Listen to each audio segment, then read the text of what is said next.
Hi everyone, Martin here from martinsmayhem.co.uk. I hope you're all well. So today I am bringing you 3 top tips on how to instantly improve your card making ability flat down.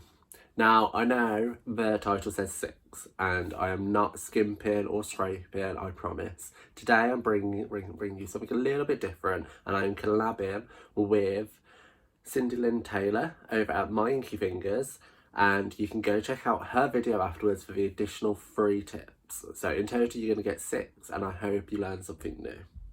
So without further ado, let's start with my first top tip. This is to always get straight sentiments no matter what. Okay, so I'm going to switch over so you can see my desk. Okay, so as you can see in this project, I have got a nice even border around our sentiment all the way around. So it finishes off the card perfectly. So I'm going to show you how you can achieve this every time. So I've got the same teeny tiny sentiment, and I've just got a piece of Whisper White, which I'm just going to ink the sentiment up in Memento, just so it's easier to see. And I'm going to stamp that down on a wonk. Okay, so obviously you can try to get it straight to save time, but this is, if you don't get it straight, I'll show you how. So I'm going to bring in my trimmer, and what I'm going to do is, you'll see here we have the valley, which the score blade goes down, but either side of the cutting blade are little ridges. So what you're going to do is put your card in like so, and if I just zoom in ever so slightly, you can see where the sentiment can line up with the bottom of that ridge that you see here. And I'm trying to see from in front of the camera. So, like so. That's too far. And cut. So you can see that's cut that at a weird angle and there, but that is perfect.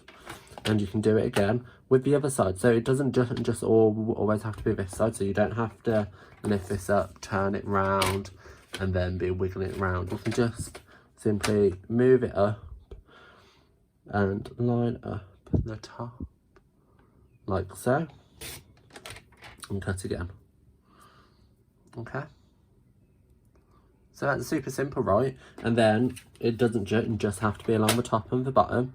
You can line up the edge of the E and then turn it round and line up the T, and there you have the perfectly edged sentiment. Okay, so my top tip number 2 is how to get seamless colouring with your stamping blends. So here is the project that I created, and as you can see, the smoky slate on the magnolia from the Good Morning Magnolia is completely smooth and it is wonderful. So I'm going to swap over to my camera and you can see how I created this. Okay, so now how to get the smooth and seamless blend with your stamping blends. Okay, it's so easy. So what I'm going to do is I'm going to bring in our stamped image like so, and I'm going to zoom in again just so you can see perfectly. If I angled that in there, bring this down here. So what I'm going to do is I'm going to grab our blend. So I'm using dark smoky slate. I suggest using dark because then you're going to get a better gradient than on the light colours. And then your colour lifter, and now I use both brush tips because that's my preference, but you can work on the pen tip as well, that's absolutely fine. So having your colour lifter at a downwards angle, and then you're just gonna touch tips just so that ink is absorbed into the colour lifter, as you can see. So if I just quickly do this here, you can see you get that great gradient from colour to nothingness. Okay, if I just pull that up here. So you can see that it's a bit grainy, which is fine because you're just going to keep working it, adding more colour, taking away, using your lifter as much as possible until you get the soft gradient. So let's just do that again. So doing it cock-handed, bringing the tip into it like so. Now I'm just going to work on this little bit here to start with. So I know the dark bit's going to be here and here. And then I'm just going to bring that out like so. Okay, and again, just add a little bit more to the tip.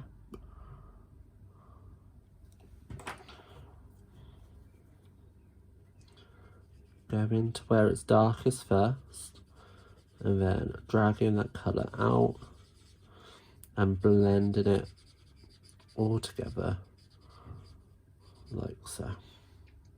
Okay, so just to show you that you can do it with the pen tip as well.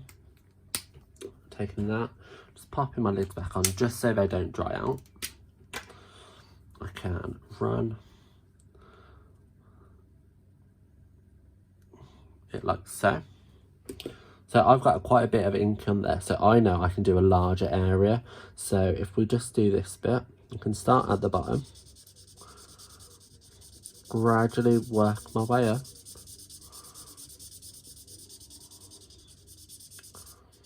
like so. Okay, so you can see we go from colour to nothing, and it's just a matter of keep going in and working that colour. So again, I'm gonna just go in.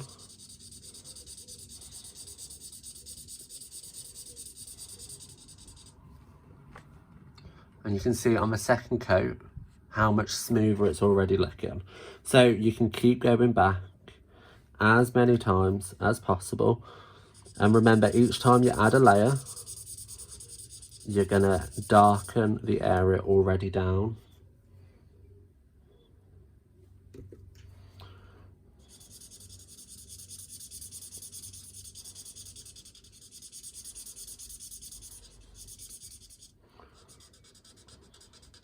Like that bit a little bit more. Okay, so you get a super smooth gradient of colour, and that's it. It's that simple. Okay, so on to tip number 3 from me, and that is preparation and planning is key. I know it sounds boring, but it is. So I've got this project here where I use small little stamps, and to save on wasting on cardstock, I'm going to show you how I use copy paper to plan and prep for a project like this. Okay, so when using projects with repetitive imagery, I like to plan it ahead of time so I know what I'm doing. So for this card, say, I had already planned that I wanted a wide space with a top and a bottom, and I wanted it to have almost a square in the middle. So what I did is I got a piece of copy paper and I cut that to the size I wanted, so 10.5 by 10.5, and from there I was like, okay, I know I want the sentiment in the bottom corner, so I inked up my image, and then in the bottom corner I stamped the sentiment, which could be anything, it doesn't matter. It's not specifically for this card, it's just thinking forward, like, okay, I know, I've got ink on my fingers now. I want this sentiment with these flowers, how am I going to do it? So then you can bring in your colour and your stamps, and you can just go, okay, so I want this flower in this colour, which is going to be there. Okay, I want some leaves around it, so let's play with the design and put, okay, a leaf can go there, and a leaf there. Maybe do I want a leaf here? And then, so I want this flower in Daffodil Delight. That can go there. Maybe I want one there, one there. So you're building up a collection of imagery and layouts which you can use on multiple projects. So you can see I've already built up kind of an area, and say I stamped this flower here and I didn't want it there, I can just cut another piece of copy paper down to the needed size and then just go again, because I don't care about throwing away or recycling copy paper over Whisper White card. This is a lot cheaper and less valuable than this stuff. Okay, so what I like to do as well, if I just move my ink pads out of the way, so this is like a little extra tip, is once I have something like this already designed and planned and prepped, I have a little ideas book where I keep things like, so I've drawn these out, so I've kept them in here, when I've created a card which I liked and has a nice sketch, I've sketched that down, as you can see.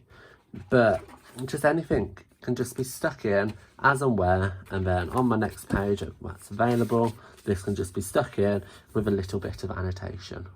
Okay, so then I can make this card so simply each and every time because I have all the information down in a little ideas book. So there you have it. You have 3 tips from me. You need to head over to Cindy Lynn now to get the other 3 top tips. I hope you enjoyed this type of video. All the links to my website, to Cindy's website, and all the other information you might need is down below. Please don't forget to like, comment and subscribe to my channel for more videos, hopefully soon. So I'll see you around for now, and I will be heading over to Cindy's to check out her video. See you around. Bye.